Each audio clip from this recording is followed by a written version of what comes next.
A segunda vinda de Jesus de Nazaré. Graça e paz, abençoados, sejam bem-vindos ao canal Olhos Iluminados. E neste vídeo vamos falar sobre a segunda vinda do Senhor, que se deu no ano 70. Nós sabemos disso pela história. A história relata que este evento aconteceu, e até então a própria palavra do Senhor relata que este evento não passaria da geração de Jesus. Mas vamos ler os textos, irmãos, para que não haja confusão, para que os irmãos entendam essa questão com muito mais clareza. Os irmãos em graça já sabem essa questão, mas vamos deixar este vídeo gravado aí no canal.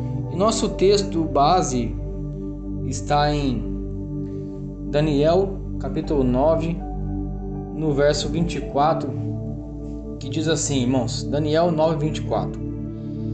70 semanas estão determinadas sobre o teu povo. Então, essas semanas estavam determinadas para quem? Para o povo de Daniel, o povo judeu, os hebreus, os israelitas, aqueles que moravam na Judéia, Jerusalém. Era para o teu povo. E sobre a tua santa cidade. Quem que é a cidade? Jerusalém. Para dar fim à transgressão, extinguir a transgressão, e dar fim aos pecados, e expiar a iniquidade, e trazer a justiça eterna, será a visão e a profecia, e ungir o santo dos santos. Então, aqui, irmãos, é uma profecia para o povo de Israel. Para o quê? Para expiar a iniquidade, dar fim aos pecados, extinguir a transgressão e trazer a justiça eterna e selar a visão. Difícil de entender isso espiritualmente? Irmãos, o que Jesus fez na cruz, irmãos? O que ele fez na cruz? Não foi extinguir a transgressão? Dar fim à transgressão da lei? Não foi isso que Cristo fez na cruz? Não foi isso que Cristo fez na cruz? Perdoar os pecados dos judeus? Dar fim aos pecados dos judeus? Não foi isso? Ele não foi o sacrifício? Não foi isso que Cristo fez na cruz? Expiou a transgressão, perdoou o pecado do povo,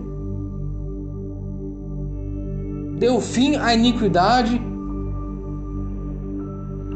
Só que naquela geração haveria de cumprir mais algumas coisas ainda até o final dela. O Senhor falou em Mateus 24. Vamos para Mateus 24.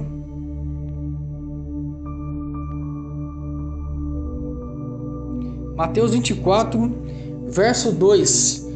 Diz assim o Senhor: Jesus, porém, lhes disse: não vedes tudo isso? Tudo isso o que, irmãos? O que os discípulos mostraram para o Senhor. Senhor, olha a estrutura desse templo. Olha a estrutura. Olha que beleza. Olha que lindo. Olha que maravilha esse templo. Claro, os romanos deu uma forcinha, deu uma reformada no templo. Ficou show de bola. Só que o Senhor falou: olha para esse templo. Não ficará aqui pedra sobre pedra que não seja derrubada. Aí os discípulos vai falar para o Senhor: Senhor, que sinal? Que sinal será da sua vinda? Qual sinal haverá da sua vinda e do fim do mundo? Irmãos, aí nós temos que entender o que foi escrito aqui em Mateus. Você tem que entender que durante a caminhada até o templo, até no Monte das Oliveiras, existe um caminho, existe um percurso, entendeu? Para que os discípulos fizessem essa pergunta para o Senhor: que sinal será da sua vinda e do fim do mundo, alguma coisa aconteceu antes deles chegar no Monte das Oliveiras. Algum assunto o Senhor tratou com eles antes. Alguma coisa o Senhor falou para ele, ó. Pode ser que o Senhor deu uma pincelada para eles antes de detalhar as questões dos sinais da sua vinda e do fim do mundo. Nós entendemos que o fim do mundo ali era o fim das nações judaicas, o fim daquele mundo judaico, daquelas ordenanças, daqueles rituais que não precisaria mais após a descida do reino, após o julgamento em Jerusalém. Mas a gente vai chegar lá. Então aconteceu alguma coisa, irmãos, porque os discípulos, eles nessa ocasião aqui, será que eles tinham consciência do que o Senhor, do que iria acontecer com eles, o que Jerusalém sofreria no ano 70, algum julgamento? Porque na mente dos discípulos, irmãos, eles entenderiam que o Messias viria para devolver a terra a eles e dominar, e ser o seu rei. Era isso que eles esperavam. Eles eram humanos, irmãos. Entendeu? Então eles esperavam uma profecia que particularmente estava escrita em Isaías, que o rei viria e tomaria ali a terra e devolveria novamente para eles, o poder, vamos dizer assim. Mas não foi bem assim que eles pensaram. Então o Senhor, ele mostra o templo e diz, ó, este templo aqui, que vocês estão vendo, não ficará aqui pedra sobre pedra. Então quando eles estavam caminhando, e isso não está descrito aqui na Bíblia, aqui pelo menos em Mateus, eles estavam caminhando até chegar no Monte das Oliveiras, onde eles se assentam, e os discípulos perguntam ao Senhor, dize-nos quando serão essas coisas? Alguma coisa o Senhor disse para eles antes de chegar no Monte das Oliveiras, para que eles viessem a fazer essas perguntas ao Senhor. Quando será o sinal da sua vinda? Entendeu? Os discípulos não sabiam nada disso, irmãos. Mal os discípulos sabiam que o Senhor iria morrer.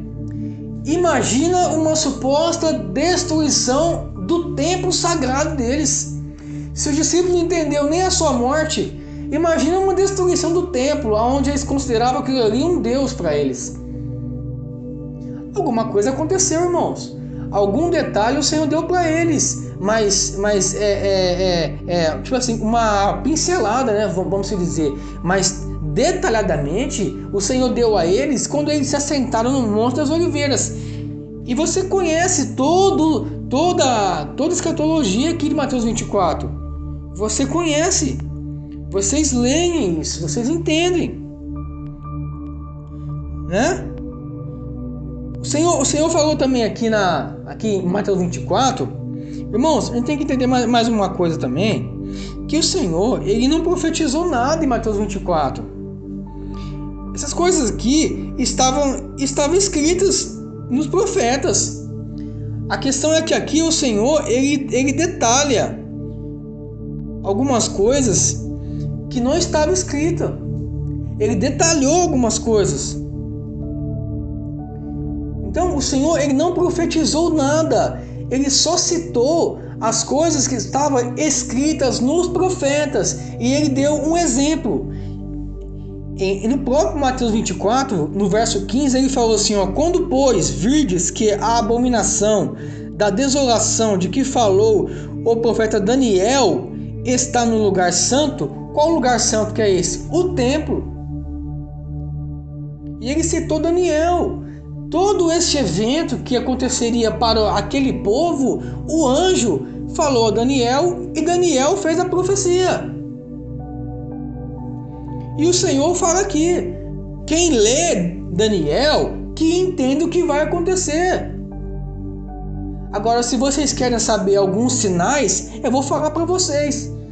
Irmãos, o Senhor não estava falando sozinho, ele não estava profetizando essas coisas. Ele não pegou uma folha e começou a escrever ali, ou ele revela para Mateus, ou supostamente uma profecia. Mateus, ele escreve o livro dele daquilo que ele viveu com o Senhor, daquilo que ele ouviu, daquilo que ele viu, que ele presenciou.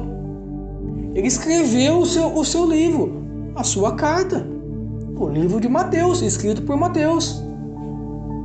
Então o Senhor, irmãos, ele não profetizou nada aqui. Ele citou, está escrito no profeta. Quem lê, que entenda. E quem que lia os profetas? Quem que estudava os profetas? Eram os gentios? Claro que não, eram os judeus. Até então, o livro de Daniel, pelos sacerdotes, pelos fariseus da época, eles desconsideravam esse livro, porque falava de uma suposta destruição. E os caras entendiam, irmãos. Era o próprio profeta do povo dele. Então eles rejeitaram este livro de Daniel, mas o Senhor cita para os discípulos, quem lê, que entenda. E supostamente os discípulos passariam para o seu povo, o nosso Senhor, o nosso Messias, ele citou o profeta que haveria de vir o julgamento para Jerusalém, que este templo aqui não ficaria pedra sobre pedra. E o Senhor, ele vai citar esses detalhes, que foi os sinais que o Senhor Jesus, que os discípulos perguntou para ele: Senhor, que sinal haverá? Quais sinais serão? Antes que antecederia a destruição do templo e o fim do mundo. Supostamente o Senhor falou: meus filhos, meus discípulos, meus apóstolos, tudo isso que vocês verem, que vocês estão vendo, esses sacrifícios, essas ordenanças da lei, esses rituais, tudo isso vai acabar. Imagina o Senhor falando isso para eles, irmãos. Imagina a curiosidade dos discípulos querendo saber: Senhor, quando que vai acontecer essas coisas? Quando que vai acontecer o fim do nosso povo, o fim desses rituais, dessas leis que nós há tanto tempo nós observamos? Quando será o fim? Então aconteceu alguma coisa, irmãos, para que viessem essas perguntas. Essas perguntas não viriam assim à toa, irmãos, sem eles saber alguma pincelada do Senhor antes deles chegar até o Monte das Oliveiras. E o Senhor fala, e o Senhor vai falando com eles. Quem lê, que entenda, leia o profeta, né? Então quem estiver na Judéia, que fuja para os montes. Ele está falando sobre o abominável da desolação. Quem estiver no telhado, que não desça. Nós sabemos que isso aqui, irmãos, aconteceu no ano 70, mas para quem não tem conhecimento, é bom explicar, deixar bem explicadinho. E o Senhor fala aqui no verso 22 de Mateus 24: se aqueles dias não fossem abreviados, nenhuma carne se salvaria, mas por causa dos eleitos, os escolhidos, os eleitos da graça, aqueles que foram separados, aqueles que não eram povo do Senhor, aqueles que não faziam parte das ovelhas do Senhor. Vós não sois as minhas ovelhas, por isso que vocês não creem. Então só os eleitos acreditariam, só os eleitos receberiam a fé pela justiça, não pelas obras da lei. Porque a fé pelas obras da lei não edificava o espírito, mas a carne. Mas a fé concebida na cruz e dada aos eleitos, eles acreditaram, eles creram. Então, quando chegou naquele episódio, antes do ano 70, que começou a surgir os sinais, né, dos reis ali de Roma, entra um, sai outro, e aquela movimentação de guerra, aquela movimentação de perseguição. Então Paulo descreve tudo isso. Paulo cita em 1 Tessalonicenses, Paulo também cita em 2 Tessalonicenses. Paulo escreve para os Tessalonicenses, por mais que eles não eram judeus, eles eram gentios. Olha o que Paulo escreve aqui. Olha que interessante o que Paulo escreve aos Tessalonicenses. Paulo escrevendo aos Tessalonicenses, irmãos, 1 Tessalonicenses capítulo 5, verso 1. Mas, irmãos, acerca dos tempos e das estações, não necessitais de que eu se vos escreva. Quer dizer, acerca do que? De qual estação? Do que se trata o assunto? No contexto, Paulo está falando sobre o arrebatamento. sobre a ressurreição dos mortos, dos espíritos. Então, Paulo vai escrever uma outra carta e vai dizer: acerca dos tempos, irmãos, não necessitai de que vos escreva, porque vós mesmos sabeis muito bem que o dia do Senhor virá como um ladrão de noite. Quer dizer, o arrebatamento, a vinda do Senhor, era o dia do Senhor. E Paulo escreve isso novamente a eles, porque eles já tinham recebido certa orientação quanto a esse dia do Senhor, quanto à volta do Senhor, quanto ao arrebatamento. Só que, por mais que eles tiveram esse estudo com Paulo pessoalmente, ainda teve alguns que surgiram dúvidas, estavam acreditando que Jesus já tinha voltado, que já aconteceu o arrebatamento, que por causa que eles estavam passando alguma perseguição lá, eles entenderam que Jesus já tinha voltado. Então eles estavam entendendo, mesmo Paulo explicando para eles como seria a volta de Jesus, eles estavam entendendo que o arrebatamento era uma coisa física, que eles tinham, que supostamente Jesus já tinha voltado e eles ficaram para perseguição e tudo. Sabe como que as pessoas naquela época já não conseguiam compreender, irmãos, as coisas espirituais? Então Paulo escreve novamente: acerca do dia, irmãos, não necessitais que vos escreva, mas é necessário que vocês entrem no reino de Deus passando perseguição. Então Paulo escreve: porque vós mesmos sabeis muito bem que o dia do Senhor virá como um ladrão, pois quando disserem a paz e segurança, então lhes sobrevirá repentina destruição. Quem? Contra quem que viria repentina destruição? Contra o povo de Daniel. É contra Jerusalém que viria repentina destruição, não é contra os Tessalonicenses. Porque os Tessalonicenses, os Coríntios, os Gálatas, eles não moravam na Judéia, eles moravam na sua própria cidade, no seu próprio lugar ali, no seu próprio país. Eles não moravam em Jerusalém, porque a profecia para a grande tribulação era em Jerusalém. Não era em Tessalônica, não era lá em Gálatas, não era lá em Éfeso, era em Jerusalém. Só que o interessante, irmãos, quando Paulo fala aqui acerca dos tempos e das estações, não necessitais que vos escreva. O interessante é que o Senhor fala em Mateus 24 que ninguém sabe o dia e nem a hora. Claro, naquele momento ali ninguém sabia o dia e nem a hora mesmo, mas nós que estamos do lado de cá, nós entendemos que quando foi o dia que aconteceu foi no ano 70. Supostamente, talvez foi até num sábado, que o Senhor disse em Mateus 24: orai para que a vossa fuga não seja no sábado e nem no inverno. Então, supostamente foi num dia, irmãos, o cerco ali em Jerusalém foi num dia onde os judeus supostamente estavam vivendo numa certa paz e segurança, estavam confiando em homens, confiando num governo de homens, praticamente estavam sendo enganados. E quando o cerco veio ali, pegou eles de surpresa, em uma hora que ninguém esperava, em uma hora em que eles não esperavam, porque eles não acreditaram na palavra do Messias.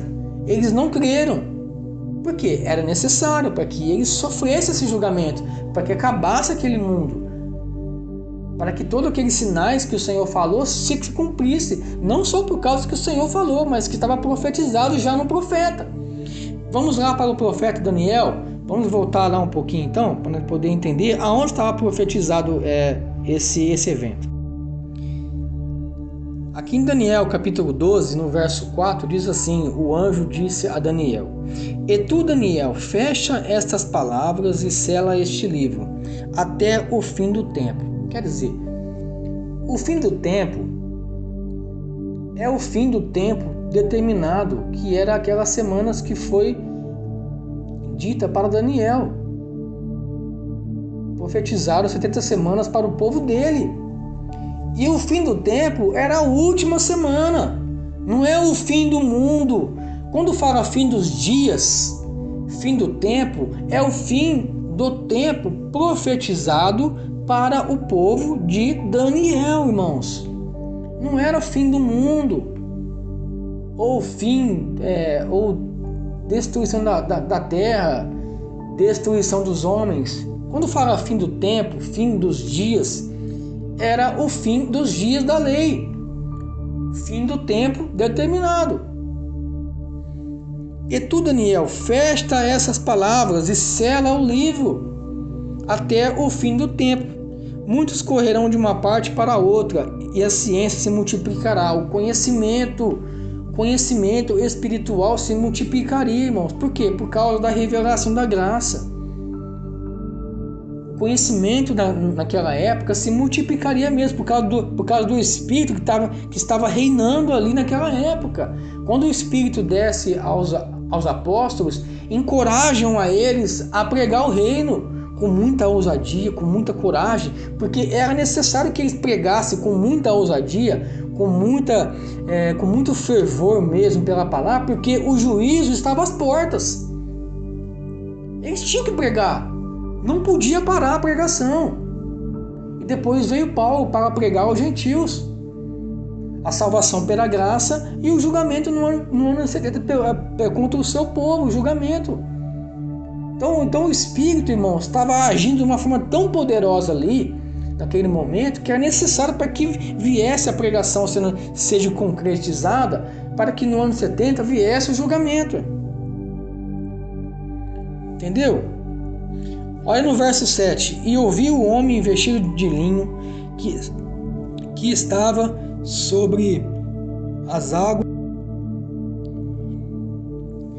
quando levantou a sua mão direita e a sua mão esquerda ao céu e jurou por aquele que vive eternamente, que depois de um tempo e depois de tempos e metade de um tempo, e quando tiver acabado de destruir o poder do povo santo, quer dizer, o povo santo era quem? O povo de Deus.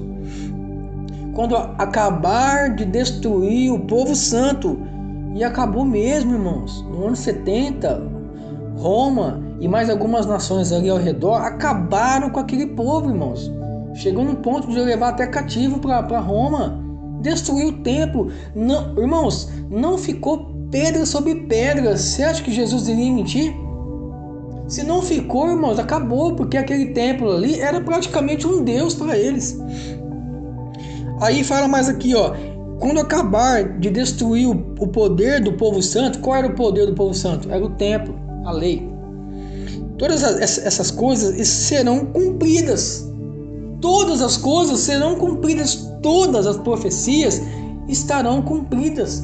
Irmãos, às vezes, a mesma profecia citada em Isaías também está em Ezequiel, mas com detalhes diferentes. Por exemplo, Isaías fala que Deus destruiria essa terra.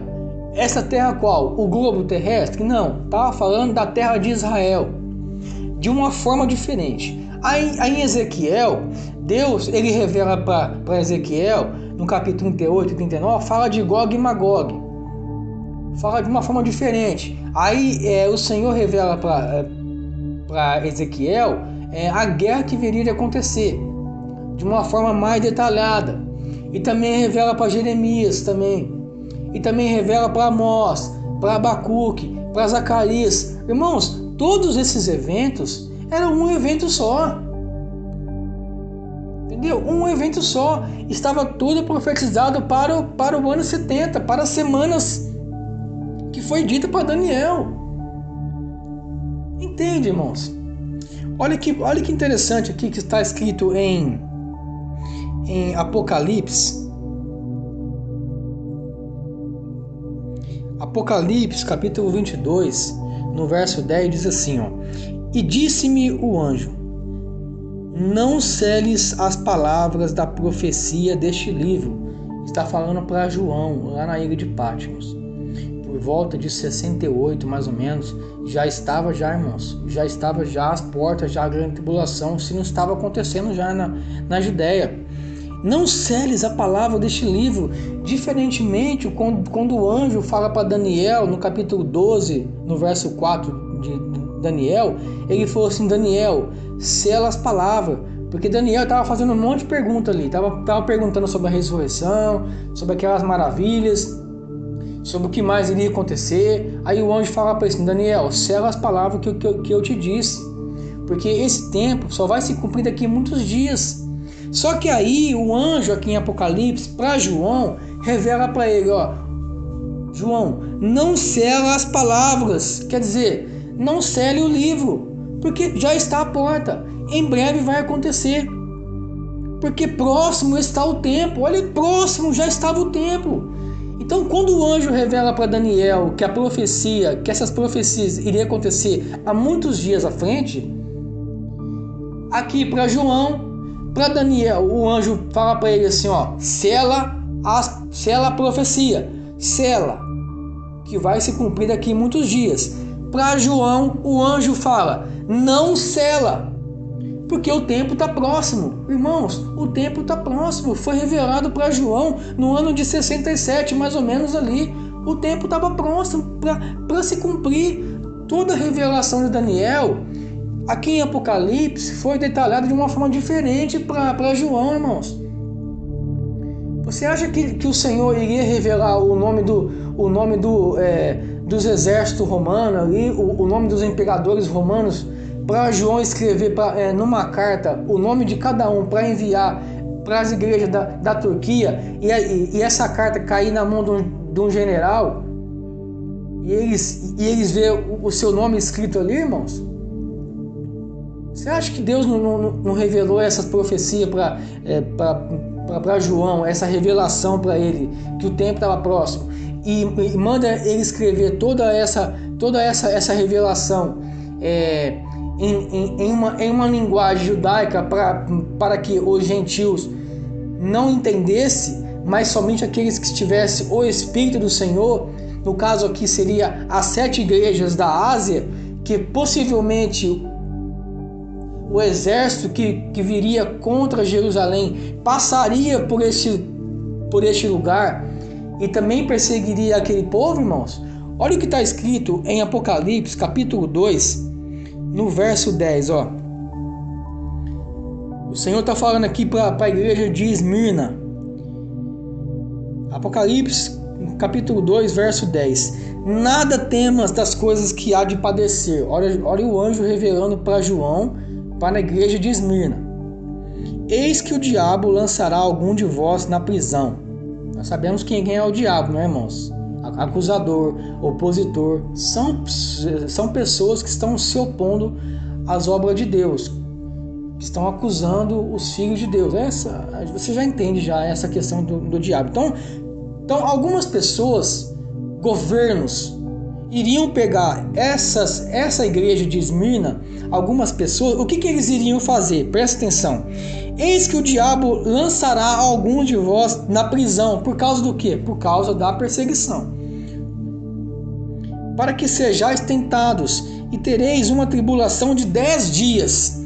Ser fiel até a morte, e dar-te-ei a coroa da vida. Então o Senhor estava revelando isso para João, escrever para as 7 igrejas da Ásia, não só para que eles tenham conhecimento da perseguição que eles iriam sofrer, mas também o conhecimento do julgamento que estava por vir. Qual foi esse julgamento, irmão, então? Qual foi o propósito?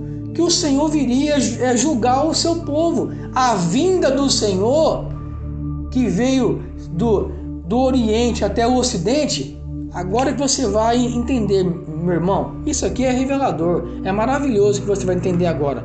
Preste bem atenção, olha o que está escrito em Mateus 20.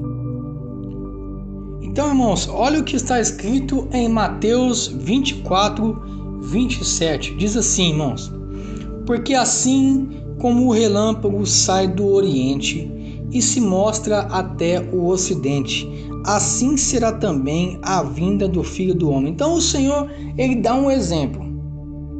Ele cita um exemplo de como que o relâmpago ele bate no céu.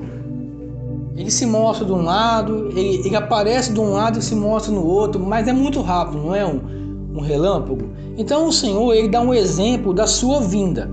E como que seria a sua vinda? De que forma? O que seria a sua vinda? Seria uma vinda física? Ele desceria do céu, assim, fisicamente, como está escrito na palavra? Claro que não, irmãos. Não podemos interpretar a Bíblia assim. Entendemos que quando a palavra fala céu, se trata nessa atmosfera terrena, de pessoas. O Senhor falou que os céus e a terra passarão, quer dizer, aqueles poderes iriam passar.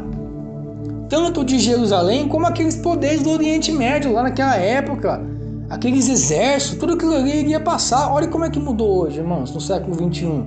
Olha como é que tá diferente as coisas. Então vamos continuar aqui na conclusão. Então o Senhor fala que a vinda dele seria como um relâmpago, do Oriente até o Ocidente. Seria muito rápido, seria um cerco rápido. Para você ter um exemplo de como que foi isso nos profetas, olha o que também está escrito em Apocalipse, capítulo 16, no verso de número 12. Olha para você ver aqui o julgamento do Senhor. Apocalipse 16, verso 12. Diz assim: E o sexto anjo derramou a sua taça sobre o grande rio Eufrates, e a sua água secou-se, para que se preparasse o caminho dos reis do Oriente. Olha aí, irmãos, olha a vinda do Senhor do Oriente. Nós sabemos que do Oriente, nós sabemos que Roma veio do Oriente, do lado norte, vamos dizer assim. E o Ocidente, que é ali perto de Jerusalém, se ajuntou às nações ali do Oriente até o Ocidente. E se ajuntou ali os exércitos ali das nações de Roma. Não foi só Roma que invadiu Jerusalém, também teve outras nações. Então todas as nações, a vinda do Senhor foi isso: ajuntaram povos do Oriente, ajuntaram povos do Ocidente, do Norte, do Sul, contra Jerusalém naqueles dias. Está escrito, irmãos. Olha o que está escrito em Zacarias 8, no verso 7. Assim diz o Senhor dos Exércitos: Eis que salvarei o meu povo da terra do Oriente e da terra do Ocidente. Mas qual o povo que iria salvar? Os eleitos, que o Senhor citou lá em Mateus 24. Se aqueles dias não fossem abreviados, nenhuma carne o que? Se salvaria. Então o Senhor iria salvar o seu povo do Oriente e do Ocidente, das nações que viria do Oriente e do Ocidente, irmãos. Se ajuntaram contra Jerusalém, que era o julgamento, que era a vinda do Senhor. Daniel, capítulo 11, verso 44. Olha que interessante. Capítulo 11, 44. Aqui está falando já da guerra já que aconteceu naquelas semanas, que estava profetizado que iria terminar no fim dos dias. O fim dos dias, o fim do mundo, o fim daquela era, daquela lei, dos rituais, da ordenança, do fim do templo, da abominação, das profecias, do arrebatamento, da ressurreição, dos espíritos que estavam presos nos seus corpos, na sepultura. Uma só profecia, irmãos, não tem duas profecias. Primeiro o arrebatamento, depois o dia do Senhor, de julgamento. De novo, irmãos, de novo Jerusalém vai ser destruída. De novo, já não basta o que eles passaram no ano 70, agora de novo. Ainda mais que esse povo aí, não é o povo lá da época do ano 70, irmãos. E se for ver, nem existe mais judeus de sangue daquela época, tá tudo misturado lá. Lá tem até americano no meio lá, tem brasileiro que se naturalizou judeu, que se circuncidou, tem alemão que se casou com uma... mas tá tudo misturado lá, irmãos. Vai destruir Jerusalém de novo, irmãos. De novo vai destruir Jerusalém. Qual a profecia que está dita na palavra de Deus que Jerusalém seria destruída mais de 3 vezes? Já basta as 2 vezes, por Nabucodonosor e por Roma, agora mais uma vez. Quem aguenta isso, irmãos? Só que o povo lá está cego, né, irmãos? O povo está esperando o Messias deles e vai continuar esperando aí, enquanto o Senhor não abrir os olhos deles. Daniel capítulo 11, para nós encerrar aqui. Daniel 11, 44. Mas os rumores do Oriente e do Norte o espantarão e sairão como grande furor para destruir e extirpar a muitos. E armará as tendas do seu palácio entre o mar grande e o monte santo e glorioso, mas virá o seu fim e não haverá quem o socorra. É uma guerra, irmãos. Oriente, Norte, Sul, o Ocidente, todas as nações se ajuntariam contra Jerusalém para cumprir o exemplo do Senhor. Então, em Mateus 24, no verso 36 aqui, o Senhor vai dizer: porém, aquele dia e hora ninguém sabia. Claro, ninguém sabia. Nem os anjos do céu, nem o Filho, mas unicamente o Pai. Como foi nos dias de Noé, assim será também a vinda do Filho do Homem. Então o Senhor deu o exemplo do seu dia como um dia de relâmpago, algo muito rápido, e também deu o exemplo de como nos dias de Noé, que o povo estava casando, bebendo, não estava nem aí com a vida, irmão. Estava dizendo que estava em paz, sossegado, tranquilo. Estamos em paz agora, nenhuma perseguição mais, nenhuma pregação, vamos dizer assim, ninguém pregando mais a graça, porque naquela época lá, né, irmão, a perseguição. Paulo estava morto, os discípulos todos mortos, só João estava vivo na ilha de Patmos. Quem estava pregando o evangelho lá? Quem estava pregando a graça? Supostamente mais ninguém. Então é onde que o povo se acomodou. Estamos em paz. É onde que veio a guerra. E o Senhor fala que em verdade vos digo, no verso 34, irmãos, todo este evento, irmãos, tenta entender, todos estes eventos, o Senhor mentiu, irmãos, o Senhor mentiu. Ele disse: em verdade vos digo que não passará esta geração sem que todas essas coisas aconteçam. Tudo, irmãos, tudo. E as pessoas conseguem trazer essas coisas para o futuro ainda. Conseguem jogar essa grande tribulação não só para Jerusalém, mas para o mundo inteiro. E ficam esperando um reino físico aí. Ficam esperando que Jesus vai descer do céu em carne ou em espírito e vai suscitar um reino físico aqui na terra, que todo mundo vai ficar bonzinho. Irmãos, o Senhor não destruiu a carne. Ele não destruiu os desejos da carne. O Senhor, ele aniquilou o pecado da transgressão da lei.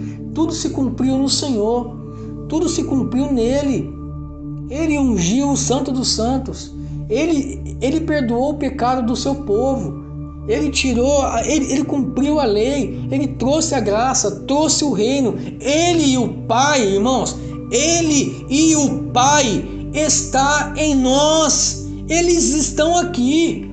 O Pai e o Filho, um só, está aqui em espírito. O Senhor falou: aquele que crê, eu e o Pai viremos a eles e faremos neles moradas, andaremos entre eles. Eles serão o meu povo e eu serei o seu Deus.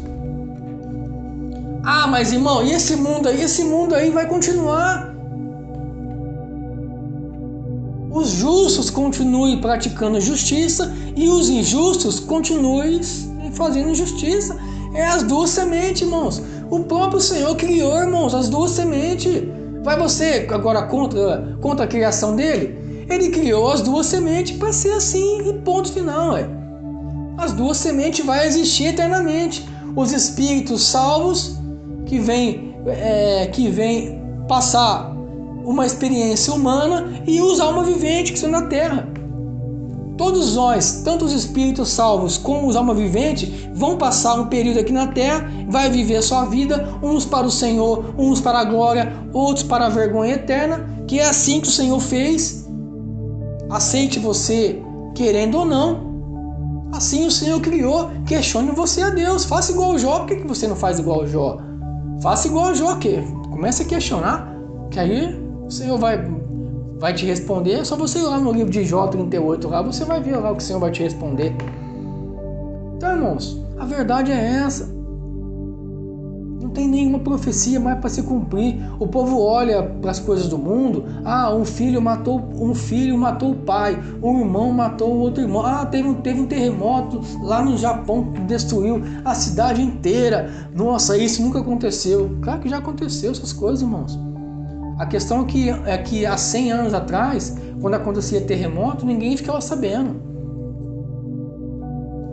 Como é que o Brasil ficava sabendo de um terremoto que aconteceu lá no Alasca? Como é que ia ficar sabendo? Não tinha tecnologia.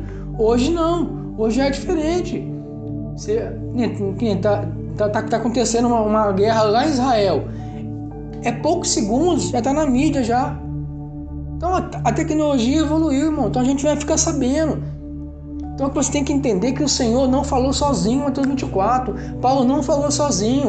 Essas cartas foram direcionadas a alguém. E teve a sua eficácia, os seus ouvintes. E o Senhor estava falando com os discípulos ali. Vocês vão ser perseguidos. Vocês não passará essa geração. Irmãos, então tá bem claro, tá bem ensinadinho, sabe? Se eu for detalhar mais aqui, mais texto, a gente vai ficar aqui 1 hora falando sobre isso. Quem que aguenta ouvir 1 hora de vídeo?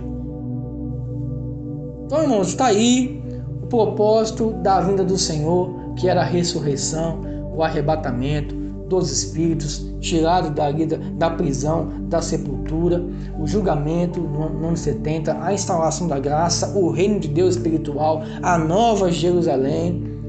Então quem é espiritual, irmãos, discerne espiritual. Quem é carnal vai discernir carnal. E quem está cego aí no sistema religioso, só pela misericórdia de Deus, irmão. Porque não basta quem quer, né? Quem corre, nem quem luta, nem quem batalha, nem quem faz jejum, nem quem sacrifica, porque é só por Deus. É só pelo Senhor, é só pelo Espírito para poder abrir o entendimento. Amém, meus irmãos? Que bênção estar com vocês mais uma vez. Fique com esse estudo aí.